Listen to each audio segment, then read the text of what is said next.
సీతమ్మ, మీరు లంకలో ఉన్నప్పుడు మీరు ఎటువంటి ఆహారం తీసుకోకుండా ఉన్నారు కదా?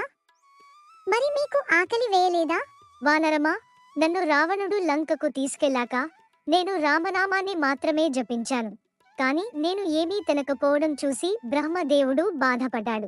అవును కదా మాత, మీరు తినకపోతే మీ ప్రాణానికి ప్రమాదమే కదా? నేను రామనామ జపం చేస్తున్నాను వానరమా, నా ప్రాణాలకు ప్రమాదం ఉంటుందా?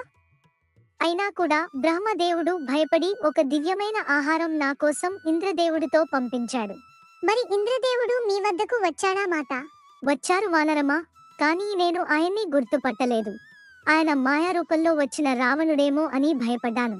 కానీ నాకు ఒకసారి రామయ్య నాకు దేవతలను ఎలా గుర్తుపట్టాలో కొన్ని గుర్తులను చెప్పారు. అవి ఏమిటి తల్లి? మీరు ఎలా గుర్తుపట్టారు?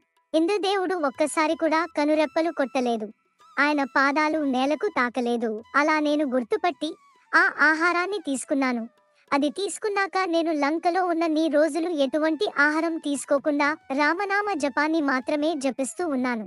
సబ్స్క్రైబ్ చేయొచ్చు కదా?